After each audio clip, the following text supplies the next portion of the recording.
Салам достор, байланышта Санчо Бек каналы. Титаник кемесин иштеп чыккан адам эми бул кемени Кудай деле чөктүрө албайт деп айткан экен. Бирок бардыгыбыз эле ал кеменин аягы эмне болуп бүткөндүгүн жана ал тууралуу тасма тартылгандыгын дагы билебиз. Андыктан достор, бүгүн 97-жылы чыккан Титаник тасмасынын таржымалын көрүүгө даяр болуп калсаңыздар баштай берели.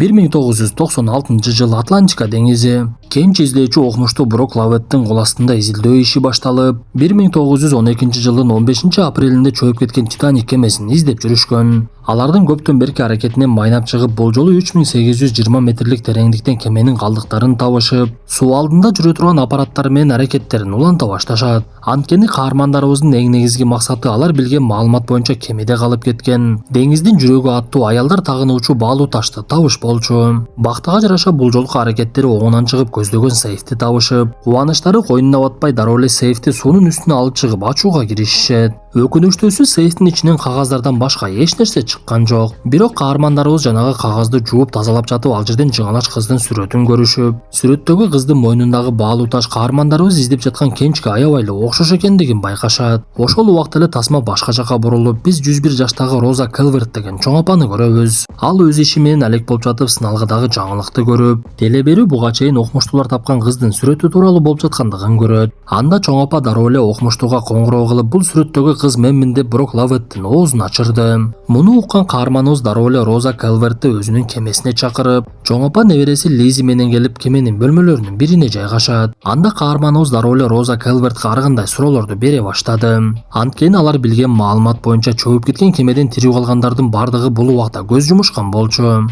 Ошондуктан бизге өзүңүздүн окуяңызды айтып бериңизчи, се Роза Келверт шашпай олтуруп. Анда эмесе сөз башынан болсун деп окуяны Санчо Бектин үнү менен айтып бере баштайт. 1912 жылдын 10 апрели Англия өлкөсүнүн Саутгемптон аймагы. Ошол мезгилдеги дүйнөдөгү эң чоң кеме деп эсептелген Титаник кемесине жүргүнчүлөрдүн түшүп жаткандыгын көрөбүз. Ошол убакта кемеге түшүү үчүн келбети аябай чырайлуу болгон Роза кеме менен Америкага барып, Розага үйлөнүүгө камданып жаткан өтө бир бай үй бүлөдөн чыккан Каледон Хокли жана Розанын апасы Рольф дагы келет. Көрсө Титаниктин эң биринчи багыты Англиядан түз эле Америкага экен эле. Кемеге түшүп жаткан жүргүнчүлөр ар кайсы деңгээлдерге бөлүнүп, бир тарабында жалаң байлар жайгашса, экинчи тарабында орто байлар жайгашып, үчүнчү тарабында кембагалдарды жайгаштырышат. Биз ошондой кембагалдар тарапка шашып бара жаткан каарманыбыз Джек Доусон досу Фабрицио экөөнү көрөбүз. Алар буга чейин эле кемеге түшүү үчүн уруксат кагазды карта ойноп жатып утуп алышып, кеме ордунан жылайын дегенде ага түшүүгө жетишип калышат. Ошентип элдин оозунда эми муну эч ким чөктүрө албайт деп аталып калган кеме кыймылга келди. Убакыт келди. Өтүү керек. О банк жана О жаңы кардарлары үчүн. Дароо 200 гигабайт жана 200 сом алгыңыз келеби? Каалаган Остор дүкөнүнө кошулуп, кош бонусту алыңыз. Биз менен сизби? Досторуңузду чакырыңыз жана ар бир досуңуз үчүн 200 сомдон алыңыз. О банк жана О өтүүгө жана биз менен болууга эң ыңгайлуу учур. Алар ачык деңизге чыккандан кийин кеменин капитаны Эдвард Смит кемени эң катуу ылдамдыкка чыгаргыла деп буйруп, ал убакта кемелер көмүр менен жүргөндүктөн кыймылдаткыч тараптагы жумушчулар аракеттерин күчтөн түшөт. Бул убакта жүргүнчүлөр өздөрүнүн жайларын табышып, жайгашып жатышкан болчу. Джек Доусон сүрөт тартууну жакшы көргөндүктөн эң биринчи эле бош убагында сүрөттөрдү тарта баштап, досу Фабрицио менен эс алып олтуруп, ал жерден Томи деген бала менен таанышып калышат. Ошол учурда каарманыбыз эң биринчи жолу Розаны кемеден көрүп, Роза дагы каарманыбызды карап бири-бири менен көз карашып калган учурлар болот. Көрсө Роза өтө бай Каледон Хоклиге жакында турмушка чыга турган болгондугу менен өзүн аябай бактысыз сезип, Каледонду жакшы деле көрчү эмес. Көрсө аны апасы оюна койбой эле Каледонго турмушка берип жатыптыр. Бирок Розага байлардын арасында олтуруп, алардын жасалма күлкүлөрүн көрүп, жасалма сүйлөп этиканы сактай бергендиги такыр көңүлүнө туура келбеди. Анткени Роза ал убакта араңына 17ге чыгып, турмушту ойлоп ойноп күлөм деген мезгили болчу. Ошондуктан ал бир күнү Каледонго тийгенден көрө өлгөнүм жакшы деп өзүн өзү өлтүрүүгө шашылып, кеменин арт тарабына чуркап бара жатса, бул убакта олтургучта жаткан каарманыбыз аны байкап калат. Көрсө Роза эч кимге билгизбей кемеден секирип кетүүнү мерчемдептир. Бирок Джек дароо эле анын жанына келип куткарып калуунун аракетин баштап, макул, сиз азыр сууга секиресиз, бирок суу аябай муздак, дароо эле өлүп калбайсыз, сууга тоңуп иттей кыйналасыз. Мисалы, мен жашаган жер аябай суук болчу, кышында балык алып жатып сууга түшүп кеткен учурларым болгон. Аны эстесем азыр дагы үшүп кетем. Бирок кандай болбосун, эгер сиз секире турган болсоңуз артыңыздан мен дагы секиремин. Сиз бир эле өзүңүздүн эмес, менин дагы өмүрүмдү аласыз. Мындай кылбай эле коюңузчу. Анткени мен артыңыздан секирип үшүгүм келбей жатат десе, Роза Джектин сөздөрүнө макул болгондой болуп, Джекке колун берип, бирок буту тайгаланып кетет. Ага карабай Джек Розаны сууга түшүрбөй куткарып калды. Бирок ошол убакта кыйкырык үндөрдү уккан кеменин күзөтчүлөрү ал жерге жетип келишип,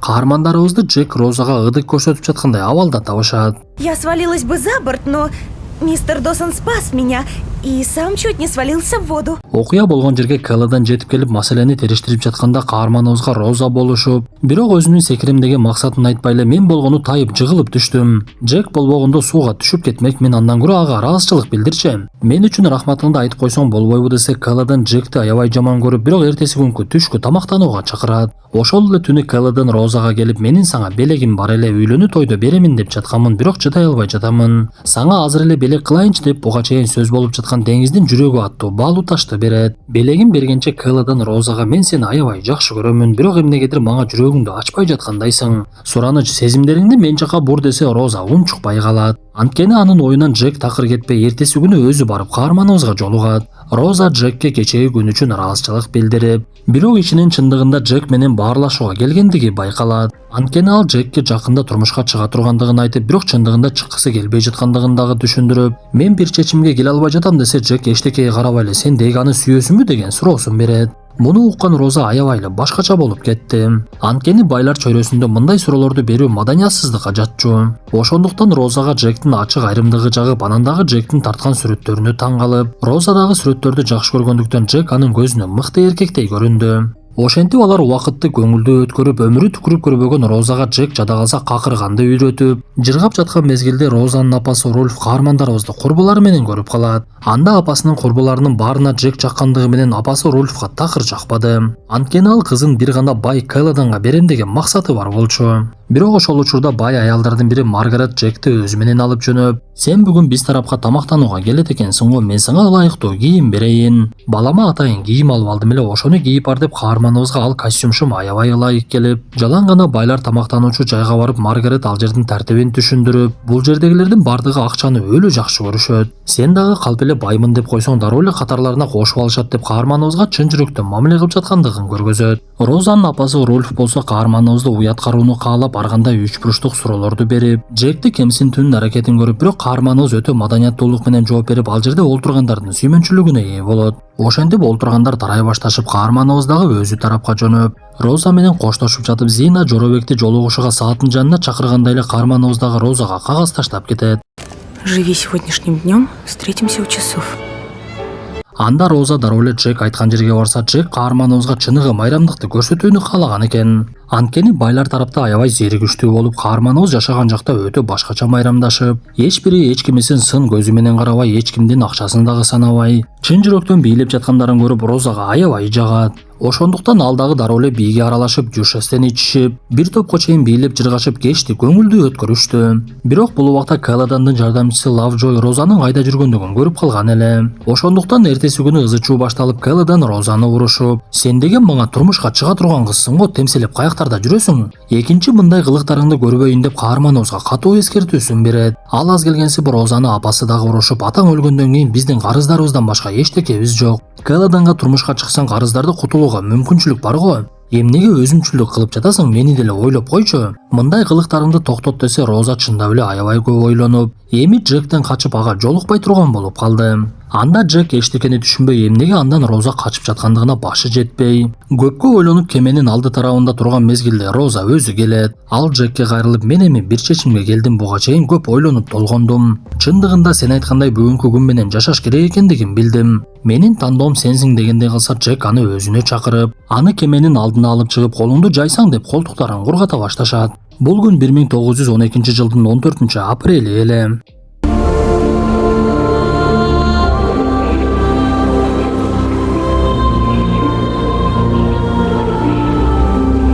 Мындан соң каармандарыбыз Роза жашаган бөлмөгө кирип, Роза аябай сүрөттөрдү жакшы көргөндүктөн, анын эң биринчи максаты Джекке мени сүрөткө алчы деп суранды. Эң эле кызыгы, Роза жөн эле түшпөй жанагы Каладан белекке берген баалуу ташты тагынып, андан башка эчтеке кийбей дырдай жалаңач жатып Джекти уялтат. Бирок Джек буга чейин мындай сүрөттөрдү көп тарткандыктан дароо эле ишке киришип, арадан канча убакыт өттү белгисиз сүрөттү аягына чыгарды. Көрсө буга чейин окумуштуулар таап алган сүрөт так эле ушул убакта тартылган экен. Мындан соң Роза сүрөттү дагы ага берилген белекти дагы сейфке салып, Каладонго эми мен сендик эмесмин деп кат жазып ал жерден кетип калышат. Каармандарыбыз эң биринчи эле ойноп жүрүп кеменин кыймылдаткыч тарабына түшүшүп, андан соң жүктөр салынган бөлүккө өтүп ал жактан унааны көрүшөт. Бул көрүнүштөн көп өтпөй эле ортодо эмне болду белгисиз айтор унаанын терезелери бууланып, Розанын колу терезеге тийип аябай тирдеп калгандыгын байкайбыз. Сыягы каармандарыбыз бирөөнүн унаасына нас бастырышты окшойт. Эми кандай болбосун тасманын көрүнүшү башка жака бурулуп, биз кеменин капитаны Эдвард Смитти көрөбүз. Анын жардамчыларынын бири келип азыркы учурда деңиз аябай кыймылсыз тургандыгын айтып, бирок бул аймакта айсберг мууздары өтө көп болот, ошондуктан ылдамдыкты жайлатсак болмок. Мындай чоң кемени дароо буруш өтө кыйын болот десе, капитан көпкө ойлонуп, ага буга чейин кеменин куруучусу болгон ылдамдык менен айдагыла, мен кемемдин мыктылыгын көрсөтүшүм керек деген сөзүн эстеп макулдугун бербей коет. Ошол эле учурда кеменин алдындагы байкоочуларга дагы дүрбү бериле элек болчу. Айткандай эле алардын бири кеме бара жаткан багыттан килтейген муузду байкады. Айсберг прямо по курсу! Ясно. Анда кеменин башкаруучулары дароо эле аны солго бурушуп, андан соң артка кайдай башташып, бирок кеменин ушуга чейинки ылдамдыгы өтө катуу болгондуктан көп деле таасир берген жок. Ошондуктан Титаник болушунча муузга жакындап ага жетейин дегенде гана солго бурулуп, аны башкаруучулар болушунча айсбергден качууга аракет кылып, бирок баары бир оң капталы менен муузду сүзүп, кеменин ылдыйкы бөлүгү тешилип, суу токтобой агып кире баштайт. Ошол учурда эң биринчи эле кеменин ылдыйкы бөлүктөрү жабылып, ал жактагы жумушчулар качышып, кээ бири эшик жабылгычагында жетишпей муздак сууда калды. Кеме муузду сүзгөн учур 14 апрелдин түнкү саат 23:40 катталып, бул убакта көпчүлүк уктап жаткандыктан кеменин титирегенинен ойгонуп кетишип, бирок эчтекени түшүнбөй болуп өткөн окуяга көп деле маани беришкен жок. Каладан болсо баягы эле өзүнүн маселесин чече албай, бул жолу Джекке катуу өч болуп, жардамчысы Ладжвойго буйругун берип, жанагы деңиздин жүрөгү деген баалуу ташты Джектин чөнтөгүнө салдырып коет. Ошол эле убакта Каладан кеменин тартип сакчыларын чакырып, Джекти уурудай көрсөтүп, мен ушул сүйгөнүмө белек кылам деген баалуу ташты жоготуп жибердим эле деп каарманыбызды алып кеттирет. Розаны болсо өзү менен алып калып, сыягы бул Каладан сүйбөгөнгө сүйкөнбө деген сөздү билбейт окшойт. Эми кандай болбосун чыныгы маселе өтө оор болчу. Кеменин капитаны жана ылдамдыкты тездетишиң керек деп буйрук берген Исмей жана кеменин курулушуна жетекчи болгон Томас Эндрюс жагдайды сүйлөшө башташат. Анда Томас кеменин ылдыйкы тарабындагы 5 бөлүгү сууга толуптур, эгер 4 бөлүгү гана сууга толгондо кеме чөкмөк эмес. Болор иш болду. Кеме эми 1 саат же болбосо 2 сааттын ичинде толугу менен сууга чөгөт. Кемедеги 2200 адамды куткаруунун жолун издейли деп өтө бир коркунучтуу сөзүн айтты. Бул сөздөрдү уккан капитан ылдамдыкты тездетпеш керек десе болбой тездеткиниң деп буйругун берген Исмейди карап, сен Исмей эмес эле Ске экесиң деп сөгүп салды. Ошентип эми аракетин башташып, адамдарды куткаруу үчүн кичинекей илинген кайыкчыларды түшүрүшүп, башка кемелерге байланышка чыгууга аракет кылышып, бирок жакын жерден эч бир кеме таба алышкан жок. Аларга эң жакын жайгашкан Карпатия кемеси жообун берип, силерге 5 сааттын ичинде жетебиз деп айтып, муну уккан капитан алардын 2 сааттай гана убактысы бар экендигин түшүнүп, эмне кылышын билбей калды. Надевайте спасательные жилеты! Спасательные жилеты! Надевайте спасательные... Бул убакта кеменин чөгүп жаткандыгы толук билинбей, бирок куткаруу иши башталып, куткаруучу кайыктарга эң биринчи аялдар менен жаш балдарды сала башташат. Анда Розанын апасы Рольф кайыкка түшүп жатып, эмне бизге ыңгайлуураак кайык жокпу деген сөзүн айтып, бул сөздөрдү уккан Роза апасына байлык менен даража гана керек экендигин түшүнөт. Анткени ал жердеги адамдардын саны 2200 болгондугу менен куткаруучу кайыктардын саны бир аз гана болчу. Ошондуктан Роза бул жердеги адамдардын көпчүлүгү куткарыла албай калат экен десе, Каладан жооп берип, кембагалдар кала берсин, алардын коомчулукка кандай пайдасы бар десе, каарманыбыз бул сөздөрдү угуп кимдер менен жүргөндүгүн өзү деле түшүнбөй, мени эми жайыма койгула, өзүңөр куткарыла бергиле деп качып кетип калды. Көрсө ал эң биринчи Джекти таап аны куткарууну чечиптир. Ошондуктан ал кемени курган Томас Эндрюска жолугуп, камалгандар кайда олтурат деп бөлмө тууралуу билип, кеменин алдыңкы бөлүктөрүн суу каптаганына карабай түшүп барды. Бул убакта Титаниктин алдыңкы бөлүгү дээрлик сууга кирип калган болчу. Роза көп өтпөй эле Джектин атын кыйкырып, аны бөлмөлөрдүн биринен таап алып, колундагы кишенди чечейин деп, бирок ачкычты эч бир жерден таппай койду. Ошондуктан каарманыбыз кишенди кесип салууну каалап балта көтөрүп келип, аракеттерине майнап чыгып балта менен бир жолу чапкан мезгилде эле кишен үзүлүп кетет. Ошентип алар суунун аябай бат көтөрүлүп жаткандыгын байкап өйдөнү көздөп жөнөштү. Бул убакта Каледон жаткан бөлмөсүнө барып сейфтен балуу ташты чөнтөгүнө салып, калган акчасын алат дагы, демек ар ким өзүнүн жанын куткарсын деп ал дагы аракетин көрө баштайт. Көрсөк, Каледон мерчеми боюнча күзөтчүлөрдүн бирине акча сунуштап, аялдар менен балдардын кезеги бүтөлегине карабай кайыктардын бирине түшүп кетүүнү каалаптыр. Бул убакта эки каарманыбыз ылдыйдан көтөрүлүп келе жатып, кембагалдар тарапты дагы деле ачыл элек экендигин көрөт. Көрсө, аларды кезекке тургузуп, өйдөгө жалаң гана байлар чыгышып, азыркы учурда куткарылып жаткандар байлардын гана үй бүлөсү экендиги билинет. Бирок байлар деле кайык аларга дагы жетпестигин түшүнүп, буга чейин өтө маданияттуу болуп жаткан адамдар. Аял эркегине карабай кайыкка түшүүнүн аракетин көрүшүп, дүрбөлөң башталат. Ошол учурда күзөтчүлөр тапанчаларды аткылашып ызы чуу башталды окшойт. Анткени бул убакта Титаниктин алдыңкы бөлүгү толугу менен эле сууга батып кеткен болчу. Джек болсо ал жерден досу Фабрицо менен Томмини таап, олтургучтардын бирин жерден жулушат дагы эшикти чапкылап жатып сындырып эле чыгып кетип калышат. Ошентип куткаруучу кайыктардын деле саны аз калып, ошондой кайыктардын бирине Джек Розаны салганга аракет кылып, топтолгондордун арасында кезекке туруп калышса, ал жерге Каледон келип калат. Ал дароо эле каармандарыбыздын сөзүнө аралашып, Розаны үшүп калыпсың го деп үстүндөгү кийимин чечип бере коюп, сен кайыкка батыраак түшүшүң керек деп Розага Каледон дагы айтты. Бирок Роза Джекти таштап түшүп кетип калууну каалабай жаткан. Ошондуктан Джек аны болбой эле көндүрүп кайыкка олтургузуп, биз артыңдан башка кайыкка олтуруп алып барабыз, көп эле кабатыр болбочу. Мен сени кантип кетирмегилем деп Джек Розаны болушунча эле көндүрөт. Бирок кайыкка түшүп бара жаткан Роза Джекти баары бир таштагысы келбей кайрадан кемеге секирип, Джек дагы ал тарапка чуркап, экөө бири-бирин кучактап кайрадан биригишти. Бул сүрөттү көрүп турган Каледондун бир топ жаны чыгып, буларды өлтүрүп эле салайын деп ойлонуп, жардамчысынын тапанчасын алып эле каармандарыбызды аткылаганча кубулап жөнөйт. Анда алар ылдыйды көздөп катышып, эң төмөнкү кабатка түшүп, ал жакта дагы суу каптай баштагандыгына карабай эле качуусун уланта берет. Каледон болсо тапанчасынын огу түгөнүп, ошондо гана өзүнө келип, буга чейин Розага кийгизген кийимдин чөнтөгүндө балуу таштын кетип калгандыгын түшүнөт. Бирок Каледон алардын артынан баруудан баш тартып, андан көрө куткарылганым жакшы деп, аз эле калган кайыктардын жанына барса талаш тартыш катуу болуп жатыптыр. Ошол учурда Каледон ал жерден жалгыз калган кичинекей кызды байкады. Анда Каледон дароо эле жанагы кызды көтөрө калып, бул менин кызым, анын башка тууганы жок, бизди кой берип койгулачы. Айык деле түгөнөйүн деп калып турго деп кайыкка олтурууга мүмкүнчүлүк алып, кичинекей кыздын жардамы менен алдап соолап куткарылып кетти окшойт. Бул убакта экинчи тарапта дагы акыркы кайыктар түшүрүлүп жаткан болчу. Анда Титаниктин мындай жагдайга түшүшүнө эң негизги себепчилердин бири Исмей. Куйругун түйүп эле кемеден качып, күзөтчүнүн байкап калгандыгына карабай куткарылуучу кайыкка олтуруп алат. Постой! Мистер Эндрюс!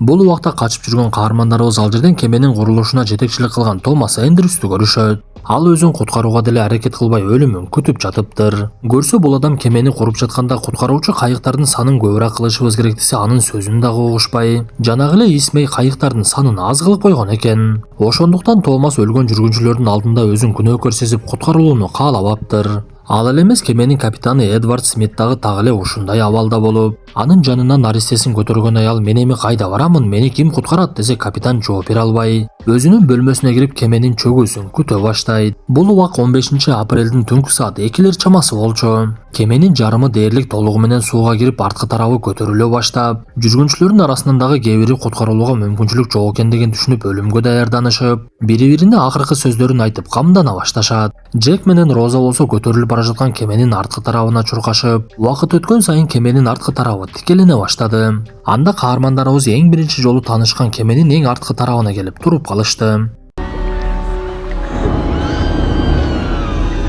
Болуп жаткан окуяны буга чейин кайык менен куткарылып кеткендер сырттан карашып, кайыкта олтурган Исмей уятынан Титаникти карай алган дагы жок. Кандай болбосун, Титаниктин арткы тарабы көтөрүлүп бара жатканда жарык дагы өчүп, кеменин арткы тарабы оордук кылгандыктан ошол жерде экиге бөлүнүп калат. Ошентип кеменин алдыңкы тарабы суунун тереңине кете баштап, арткы тарабы кайрадан эле көтөрүлүп, жетишкендер кеменин сырт тарабына чыгышып, алардын арасында каармандарыбыз дагы бар эле. Бир мезгилде кеме толугу менен тик абалга келип, бир нече убакыт кыймылдабай туруп калды.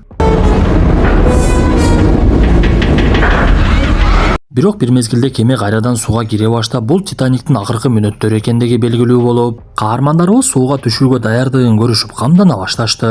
Ошентип 1912-жылдын 15-апрель күнү түнгү саат 2-ден 20 өткөндө буга чейин 3 жыл курулган кеме музду сүзгөндөн кийин 3 саатка жетпей чөгүп кетет. Кеме чөгүп, бирок аман калгандар суунун өтө муздактыгынан кыйналышып, эки каарманыбыз кемеден сынып калган жыгач эшикти табышат. Анда жанагы 8-март сайын чыгып алып, аялдар менен эркектердин укугу бирдей болуш керек деген үгүтчүлөрдүн оюна койсок, эки каарманыбыз тең ошол жыгач эшиктин үстүнө чыгыш керек болчу. Бирок Джек аялдын укугу өйдө турат, аларды сыйлаш керек экендигин билип, экөөбүз тең чыксак жыгач көтөрө албайт деп үстүнө Розаны гана чыгарды. Ошол убакта каармандарыбыз алыс эмес жерде бирөө ышкырып жаткандыгын байкашат. Буга чейин кайык менен куткарылып кеткендердин кээ бирлери барып калгандарын куткаралы десе, кээ бири жок деген сөзүн айтышып, арасынан бирөөсү бир кайыкты бошотолу дагы ошо менен баралы деген чечимге келет. Я люблю тебя, Джек. Ошентип арадан канча убакыт өттү белгисиз, буга чейин сууда тыбырчылап жаткандардын үнү басылып, алар суукта тоңуп бат эле бул дүйнө менен кош айтыша башташты. Эки каарманыбыз болсо бири-бирине акыркы күчтөрү менен дем беришип, жакшы сөздөрдү сүйлөшүп, бизди сөзсүз куткарышат деп бири-бирине үмүт берип жатышты. Чындап эле буга чейин куткарылып кеткендер кайыктардын бирин бошотуп, алардын жанына келип, бирок суудагылардын бардыгы эбак эле тоңуп өлүп калгандыгын көрүшөт. Ошого карабай кайыктагылар тирүү жан барбы деп кыйкырып, бул убакта жылдыздарды санап жаткан Роза куткарууга келгендерди байкады. Анда ал кубанып кетип эле Джекке кайрылып, бирок Джек дагы буга чейин эле жан бергендигин түшүнүп, анын колун кое берген мезгилде каарманыбыз сууга чөгүп кетет.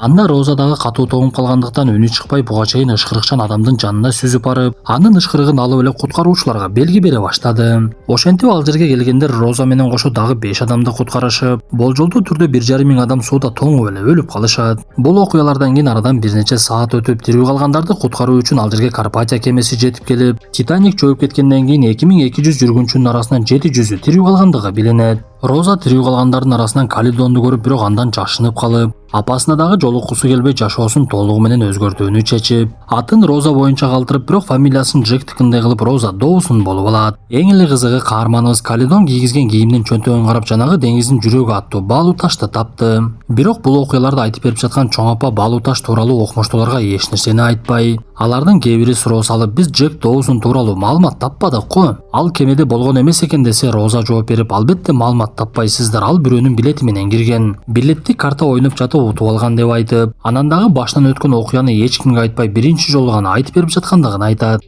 Өкүнүчтүүсү, Джектин менде сүрөтү дагы жок, ал менин жүрөгүмдө элес болуп гана кала берди деп баяндоосун аяктайт. Бирок ошол эле түнү чоң апа эч кимге байкытпай кеменин үстүнө чыгып, өмүрүн аягына чейин сактап келген жанагы баалуу ташты Титаник чөккөн жерге таштап жиберет. Биз тасманын аягында Роза менен Джек сааттын жанында кайрадан жолуккандыгын көрөбүз. Сыягы чоң апа каза болуп кайрадан жаш мезгилине айланып жигитине жетти окшойт. Достор, ушундай мүнөттөр менен бүгүнкү тасмабыз дагы аягына чыкты. Менимче жанагы баалуу ташты сууга ыргытпай эле сатып кайрымдуулукка иштетип койсо өтө жакшы болмок. Эми кандай болбосун достор, кийинки тасмадан жолугушканча ден соолукту жакшы карап, кайсы сапарда жүргөн болсок дагы амандыкта жетип алалы.